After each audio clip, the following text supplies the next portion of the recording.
Shivam, I see that it's being live right now, so should I begin?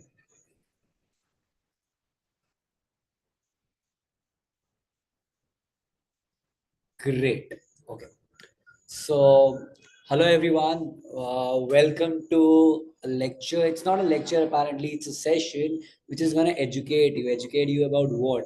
So, the topic that we've decided for today is acing the college placements. So, there might be people who they have already passed out in college and they're already working, or they've already passed out college and they're still looking for a job. So, this is a session for everyone, though the main topic is college placements, but I'm little bit gonna throw some lights and splash some water on how to get job beyond college, like off campus as well. Okay, so to begin with, let me just give you a quick step, a walkthrough of what my entire session is gonna be based on.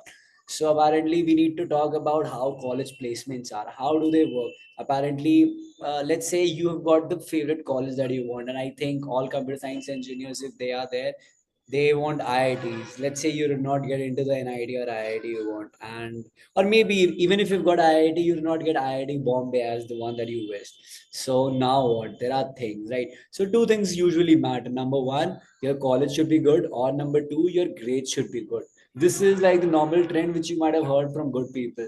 And the third thing which I'm going to add on to is your great skills. So if you lack any of these, you can excel in the two and still be better than the rest of the crowd and have an edge over the others. So how to go about doing that? So let's say you've joined your college, you've passed, and you think that okay, I need to stay here for 4 years, 4 years of engineering, and then I'll think about doing a job. But suddenly, what comes? You get a surprise that hey, you've got only 3 years in your hand, and at the end of third year, like starting of fourth year, the companies are gonna come. Your TNP cell of every college, the training and placement cell, they go to companies and they request, or like they have a proper contact that they come to the college and recruit people. So that means 4 years have come down to 3 years. Cool. Now, what to do in 3 years? Even if you start at third year and think that okay, I need to get a good job, that means I need to be good in coding. So you start coding. But since you've got your projects, your college life, your final year being in some committee, so you don't get ample amount of time. Now what to do? So you need to prioritize time, because any interview, if you need to crack it, you need to have a proper preparation for it. If you think that at the last day, or let's say a week before your interview, you're gonna start preparing for it, it's really difficult unless and until you are the Jadoo or Shakalaka Boom Booms guy that you can just read the things. So let's be practical. So you need to start studying. How when do you start need to start studying? The earlier the better. But obviously don't stress out. So what do you need to study? Okay, we have found out the problem that we need to start studying, but and when we need to start studying, but what do we need to study?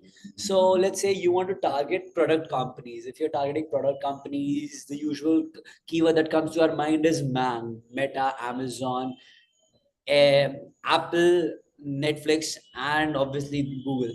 So usually these companies are looking for PSDS. What is PSDS? Problem solving and data structures. So data structures, you need to be, let's say the platform is Geeks, or you take any platform, for example, Lead Code, where the questions are there. So the basic level that these product companies accept is the medium level. Obviously, if you are applying for like Google, they might ask you one hard question, but at least seeing any medium level of question, you need to come up with an algorithm. And trust me, so per question you're given 20 minutes. How you might question me that hey sir, the session like interview is of 1 hour, right? How do you say that it's just 20 minutes for a question? Let me just break down its entire timeline.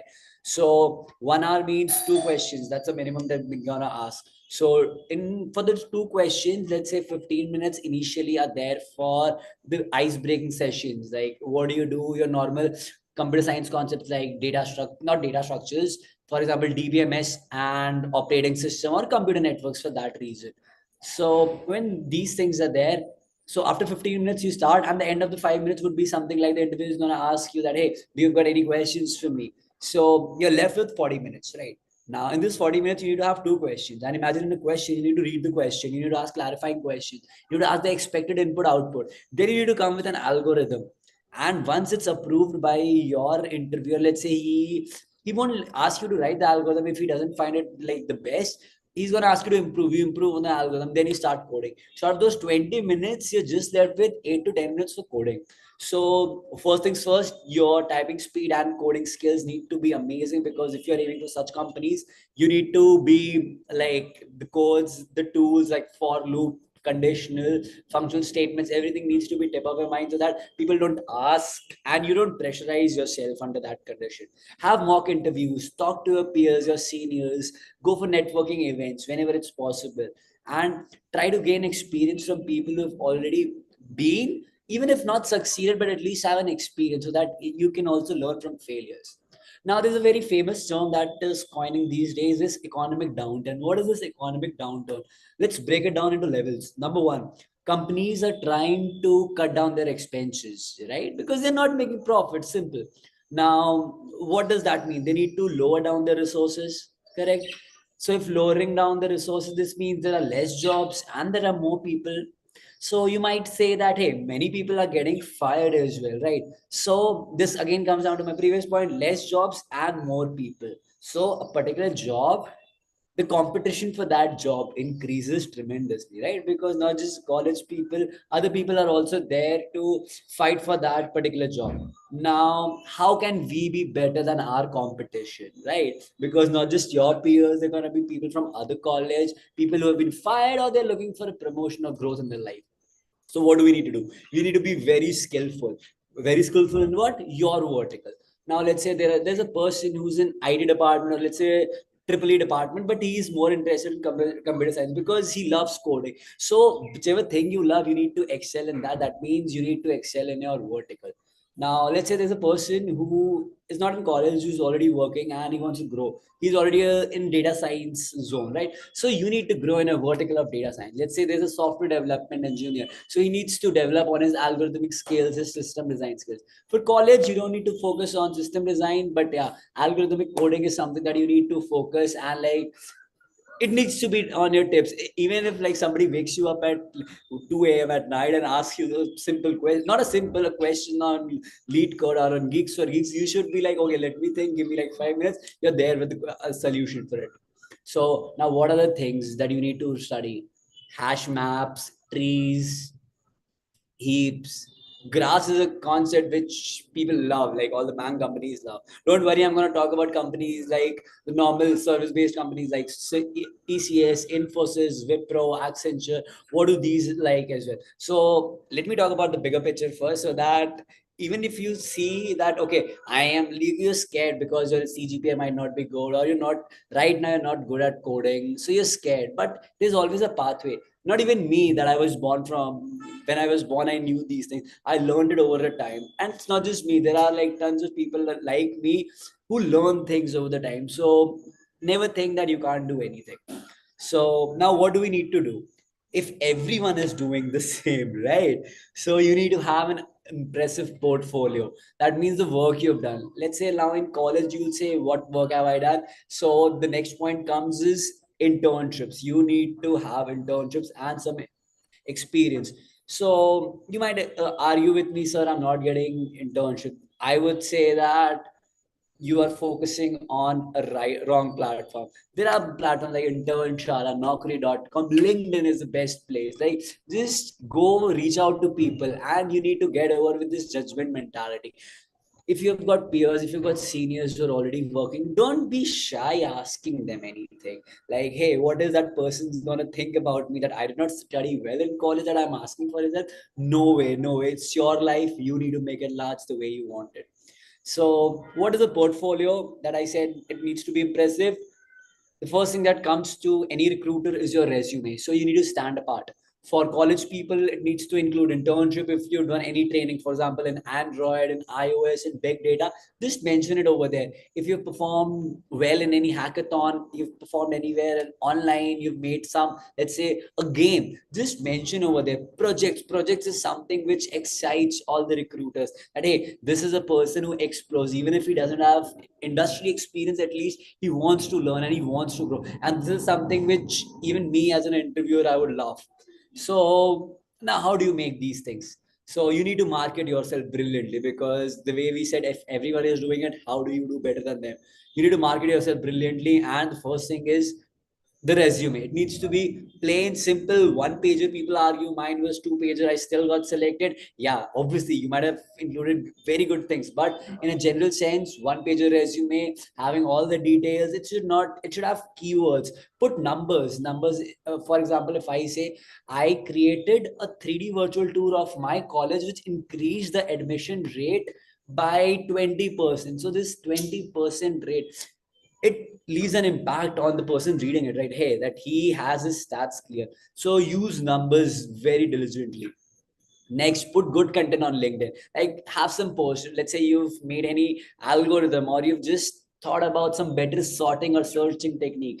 Just post it on YouTube, LinkedIn, Instagram. Instagram is a place where you can just have some quotes that you've written. Let's say you're making a calculator, you're making an app for grocery deliveries in your hometown. Anything that you've done. And obviously, GitHub is something that you should be regularly active. It should be on your resume so that like people can see like what kind of code that you've written. Yeah, people might think that you might have copied, but it's fine. At least you, if you, even if you've copied, you've seen it someday, right? And you understand. That's why you're so confident putting it on your portfolio, right? Now, what could be still the differentiator, right?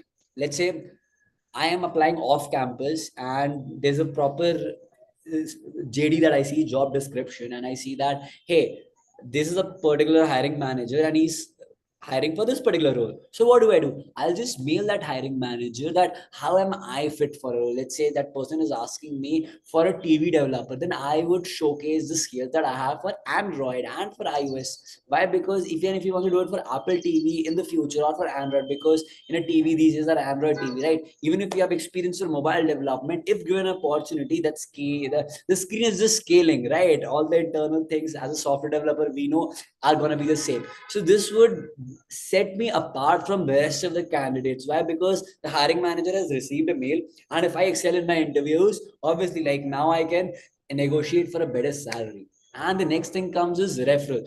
Let's say you're applying for a company, if you get a referral, that's gonna be the best thing. For college people, I would say referral you don't need. So what do you need to do? The TNP cell brings in the companies, right? So the procedure that goes is number one is the pre-placement talk, which is called the PPT. So they'll come and they'll tell you what the company is, what the role they're hiring for, and how much they're gonna pay you, what are the benefits, right? That's the main thing that we're looking for, money, because that's how we've invested our life into.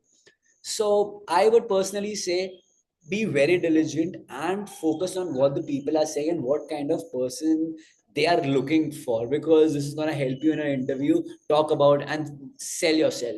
So you can't apply now. You'll see that, okay, fine, I this company is good for me because right now you are jobless, right? And you're hungry for a job. So you'll do anything and everything to get a job first. So you'll apply for all the companies. Now what the companies just, let's say there are 3,000 people in CSE. Now they can't interview all the 3,000 people, right? So they put some criteria. What are the criteria they'll put? They'll put like 8 CGPA, maybe 10th and 12th grades, or let's say there could be zero backlogs.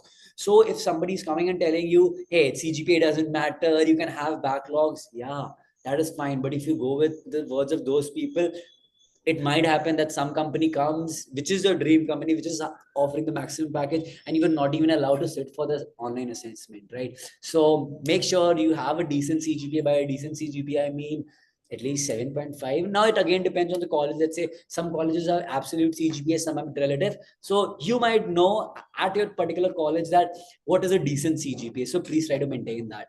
And yeah, backlogs, even if you have cleared it ASAP, because there are companies which ask for zero backlogs. 10th and 12th grade, I can't help in this right now, neither can you, because it's already past. So let it remain as it is. We can't change a past, but we can make a future better, right? So this is the tip that I would give to everyone.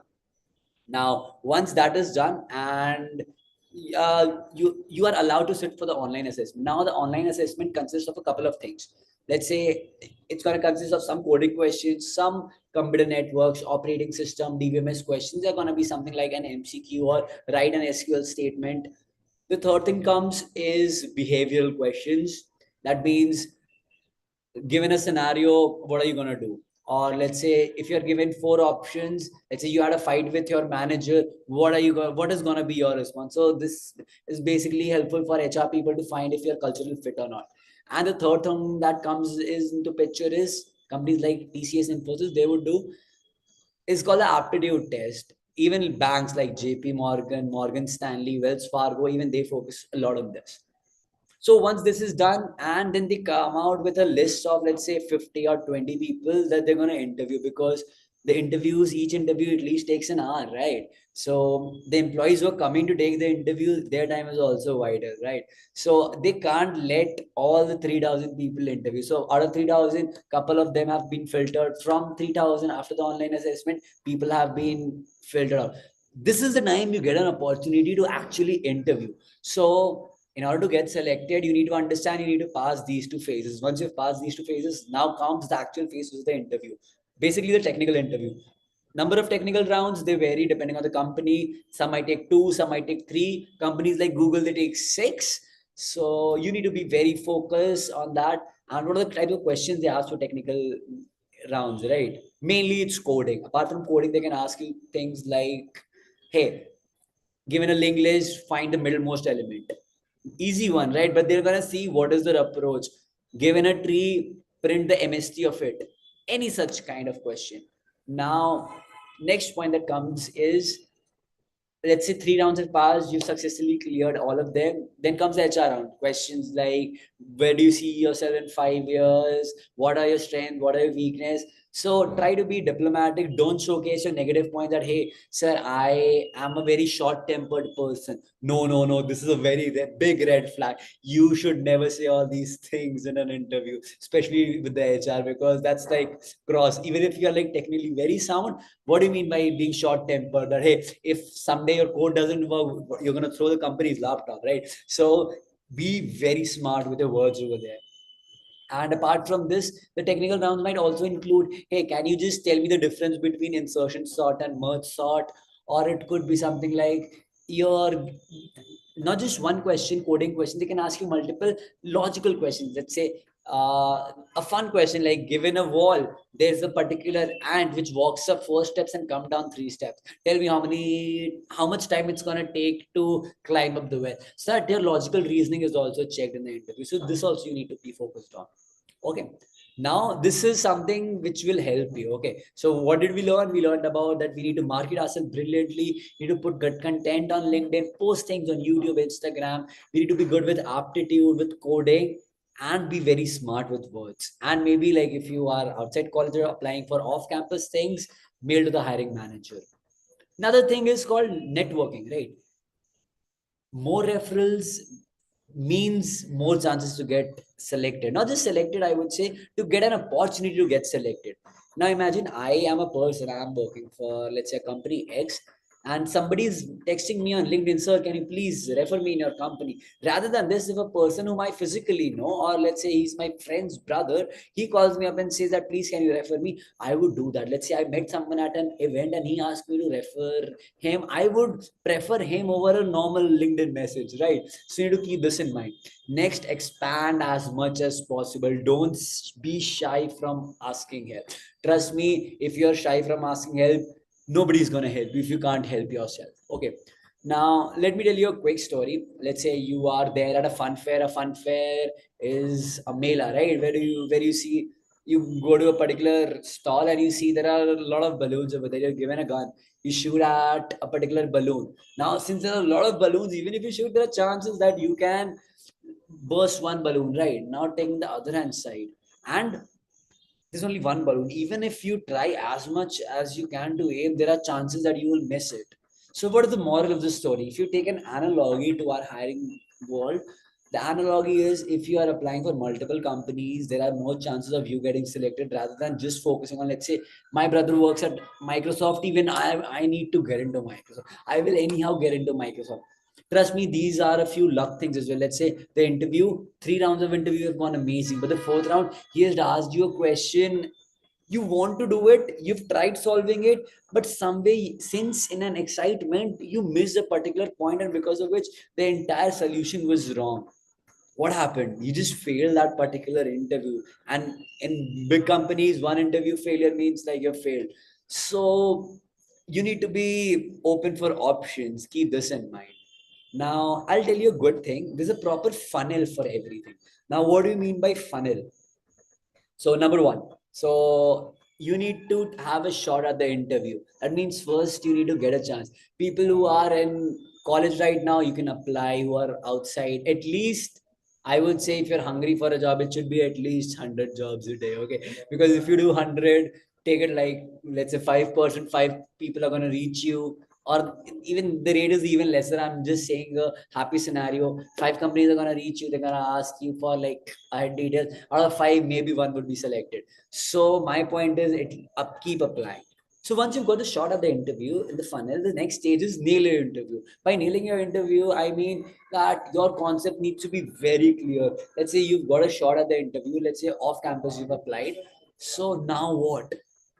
You need time. Let's say they've told you need to come next week to Hyderabad for because you're having an on-site interview, or next week we need to schedule an interview online. Are you available for it? Because the role that we're applying for is for an immediate available joining. So what do?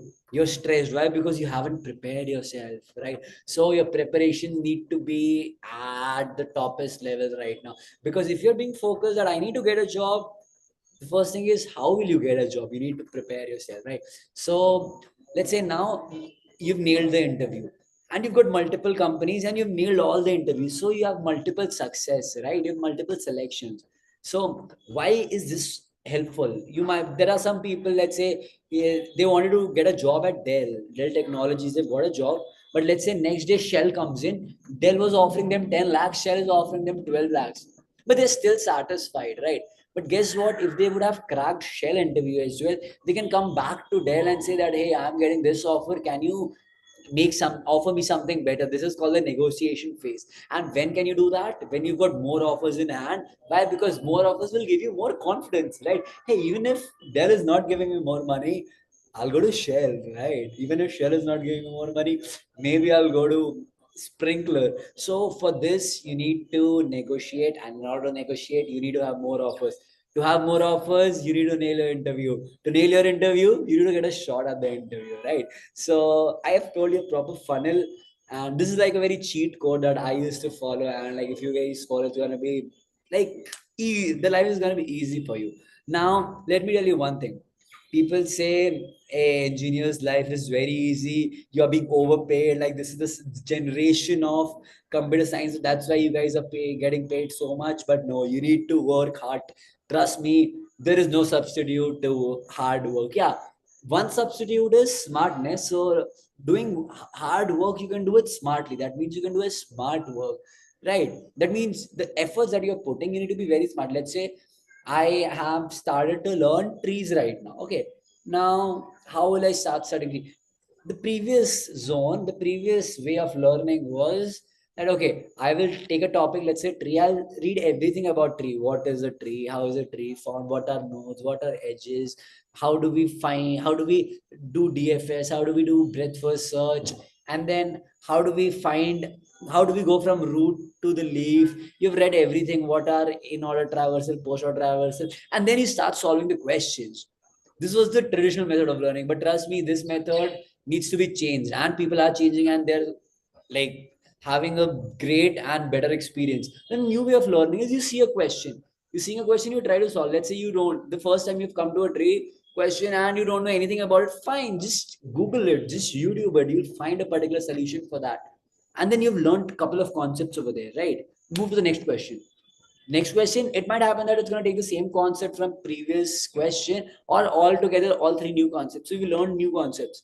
Third question, you'll see that there are a couple of concepts that are being repeated from the previous questions and still you're learning something more. So by the end of 10 questions, you'll realize you've learned everything. You've solved 10 questions, and this has given you confidence that given an interview, you see a question, how do you approach that question? So this is the modern way of learning, like not just about data structures and algorithm. Let's say you want to learn Android development. This is the key. You take up a project. Let's say I want to build an app like Splitwise because I'm staying with flatmates. So what do I do? I'll, even if on YouTube, I'll start seeing how to build this app. They'll teach me a couple of things like what is a splash screen, how to make the navigation bar, how to make it scrollable. So once you've learned these things, next time when you're making a calculator, you can make a single screen, but you can also get some new features that hey, if I make it scrollable, It's going to be amazing. Nobody has ever done it, right? This is like the key to innovation too.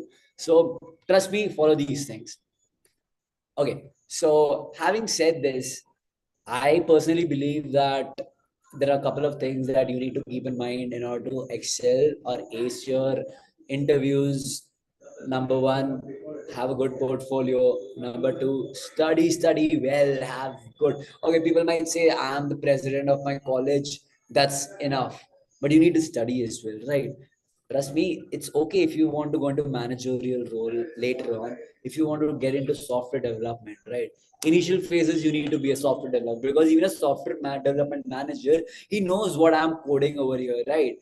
Because if he doesn't know, I might just fool him with anything, right? I might give him any excuse that, sir, this is the problem, that's why I extended my deadline. So if he's dumb, he doesn't know about anything about coding, he's not going to cross question, right? So being a software development manager, he knows everything about software development. Why? Because in order to reach that stage, he has always crossed and moved from the coding level. And being a software engineer to a senior software engineer, maybe then he has switched his zone. So work hard, be smart with your work, have an amazing portfolio. And on the top of these things, trust yourself, because the day you lose the motivation, right, nobody's going to help you. Even if, let's say, someday you're sad, maybe let's say you had a breakup with your girlfriend and you're really upset, and tomorrow, next day, you have your interview. Your preparation should be such that it doesn't depend on the last week. It's already in you. You know what to speak, what, and you, if it is your dream to get a good job, you won't care about that breakup, right? So these are a couple of things that we need to focus on and how to excel in the interviews. So I have actually created a proper, I won't say a video out of it, a proper text note which people can follow. So like you can connect with me on LinkedIn and like let me know. I would share you that. And so GitHub, LinkedIn, YouTube, coding. And let me tell you, GeeksforGeeks is a platform where you can actually have all the content structured properly. That means if you want to learn about arrays, right, they've actually structured how arrays should be. If you want to learn strings, they've actually structured how strings, like from beginner level to experience level. Because I've seen other platforms too. The content, it's good. I won't play a blame game, but it's not organized. And the level of things that are present, GeeksforGeeks, like any time it has an upper hand. And plus, the one thing that I really love about GeeksforGeeks platform is the coding questions. For example, if I search for a question, let's say finding the minimum amongst two arrays, right? There are two different arrays, and I need to find the minimum element. So if I see this question, there's also a try it yourself or a coding platform, which, for example, Lead Code provides, right? So you can learn about things, you can code it there itself. You can have tags so that you can see which companies have already asked this question. For example, there's a question called house robbery, which is solved using dynamic programming or a coin exchange program. So you can actually see, hey, Amazon has asked this, Google has asked this. So you know that, okay, these companies focus on such kind of questions. So this is going to give you a boost if you're going to solve it yourself. And obviously, if the code is running at the first go, or even if like second go and it's 100% test case pass, it gives you a level of grand confidence, and like it boosts up your motivation. Now, another thing that you need to understand and cater is interview experiences. Let's say GeeksforGeeks is a platform which gives you amazing, and n number of people have posted their experiences. They might be anonymous, but at least they're telling the truth, right? Because nobody wants their peers to fail or repeat the same mistake that they have done. Whether it might be a failure, it might be a success, they've actually told how they felt during an interview. So let's say if I quickly give you one of my example, okay. So it was my first interview at Amazon. So the first time I'm appearing for any product-based company. Apparently, like I also gave it for Meta, but I am only going to focus on my first interview for Amazon because that's something like it's very close to me. And I actually remember the entire scenario of events that happened for that 1 hour. So the interview came. So I was really nervous because he's working for Amazon. He's taking my interview. So yeah, obviously. And me, I did not pass out from a very good college, but at least yeah, I made sure that my grades were really very good. Like I used to excel like in all the unit tests, my semester exams. So my things were there because I knew that okay, fine, I did not get a good college, but if I lose on my grades, there's nobody's gonna help me. So my CGPA was something that even if like my college was okayish, my grades were so good that I was at the level of good people, not just good people, great people, I would say. So my first interview, how it started, the interview came, he greeted me, he introduced himself that hey, I am so I work in this team, this is my daily work, and can you please tell me about yourself? So yeah, obviously I had prepared myself for the interview, so I gave my introduction. And then he said, okay, let's begin with the questions. So previously, when I used to give interviews, this conversation used to continue for long. But then I realized that, hey, no, he's not concerned with anything because he knows that if I have reached this interview level, that means I've crossed the initial screening phase, right? That means I've given an online assessment, I've given an aptitude test, basic questions like computer networks, what is a TCP, what are 7 OSI layers, all these things that I've done. So he's only focused on my DSA right now. So he gave me the first question. So when I saw the question was just one liner, okay, and it was a question based out of BFS, like given like rotten oranges. It was something similar to rotten oranges, but not exactly that. So I thought, oh my god, I am used to seeing things like given a pictorial thing, input, output. Now what do I do? Okay, so when I read the questions, since my preparation was so well, so I asked him my cross question. Okay, if I consider this scenario, can I assume it to be a 2D grid? He said, yeah, you can do it. Okay, so can you give me a particular example? If I go from right hand side, what do I do? He gave me an example. Okay, what do I do if I go out of bounds? He gave me an answer for that. So I realized by doing that interview, I need to be very vocal and I need to give my input, whatever I'm thinking right now, because over a screen, it was an online interview for me. Over the screen, he can't judge me, right? And seeing my face, he's not a face reader. He hasn't excelled that. He has got that because he's a psychologist that he can read. He's just a technical guy, just like me in future. Right now, who I am. Even I take interviews these days, so I really appreciate people who speak their mind out. So he gave me a list of things. Like he did not give it himself. I had to dig things from me. So you need to understand one thing during an interview, you need to be very vocal and you need to ask all doubts, even if it's a silly doubt. Be over with that judgment mentality that what is he gonna think about me? He's gonna hire me, but if I ask a silly question, what will happen? No, no, trust me. Even today, while I work for my company, I ask my seniors silly questions, right? And because unless and until the thing is clear to me, how will I come to the solution? If the problem statement is such that I don't even know what the actual problem is, how can I find a solution to it? Even if I get a solution, it might happen that it's not the perfect solution that I'm looking for. So you need to be very vocal. So once you have that, then start thinking about the algorithm.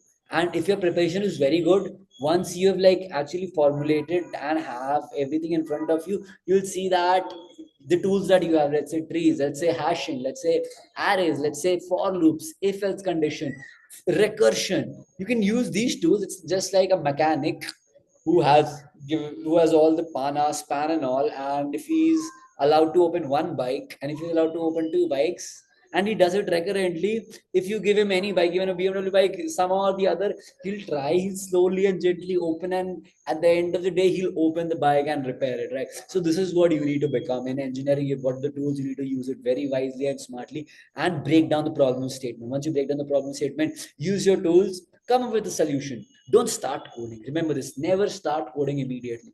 Think about the solution, give, and while you're thinking about the solution, discuss is, by discussion I mean just speak it out. Sir, I am thinking that if I take it as an array and if I sort it, then maybe the second last element is what I'm looking for. So you are actually speaking whatever is coming to your mind. You're just speaking this way that the interviewer is gonna see, are you going on the correct path? If he sees that you're going on the wrong path, he'll just stop you there because he doesn't want to waste his and your time, right? He's there to hire you. Just remember this. He's from his normal daily routine of working. He needs to work even after that. He's just giving this extra thing. Nobody's paying him to take the interview. He's doing this outside his job because he wants to hire you. That's why he's spending this time. So if he's seeing that you're going on a wrong path, they'll just stop you that, hey, maybe, and they'll give you some hints. Remember, they'll give you hints if they see that you're totally lost going on some incorrect path. So think about it and trust yourself that whatever you're doing would be good. Even if it's not good, it's an experience that you're learning. So give the solution.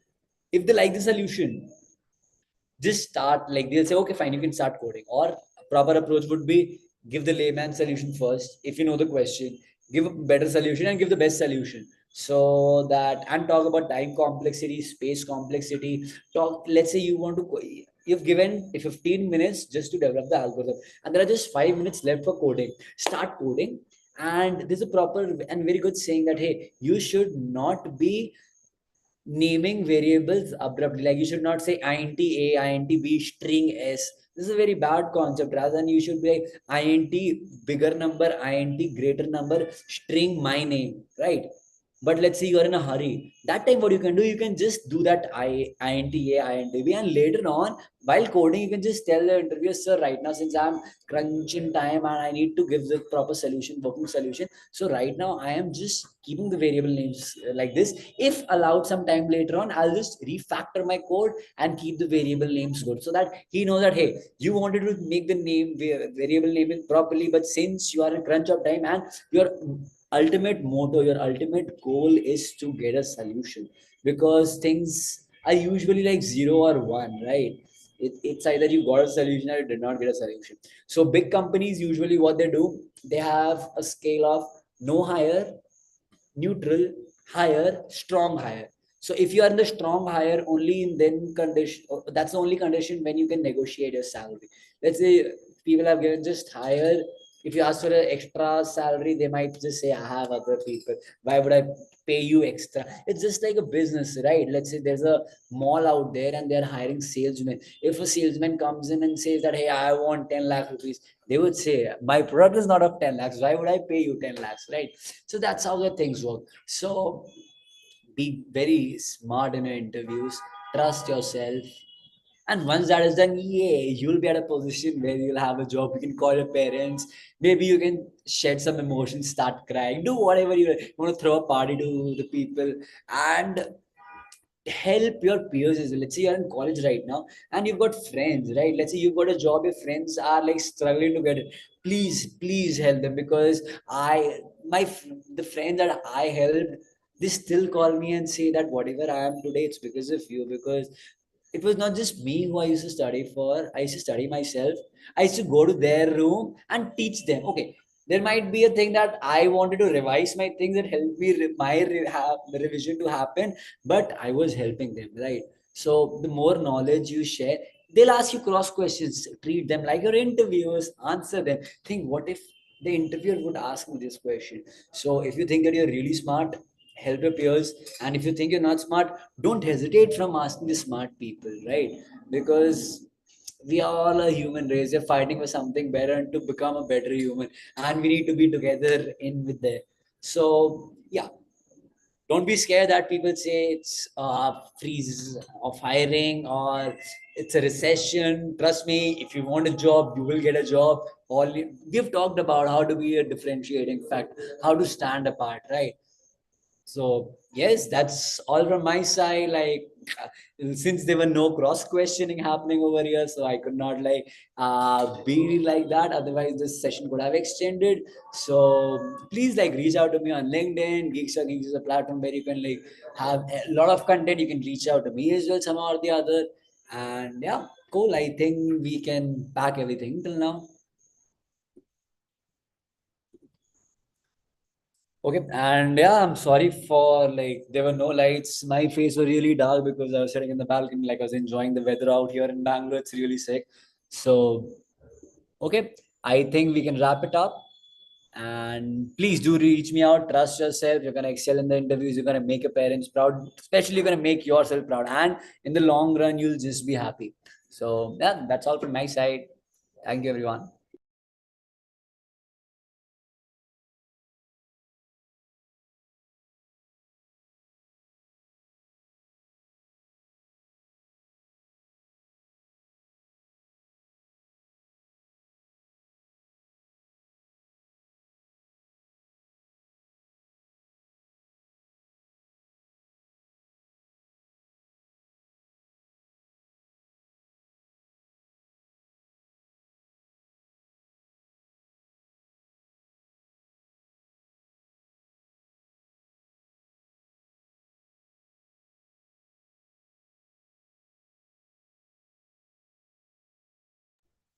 Okay, I just saw one more question by Ishita. She asked, do we need system design for fresher role? I would say no. Okay, I just saw one more question, but so the answer is no. For the fresher level, you don't need system design. Okay, and that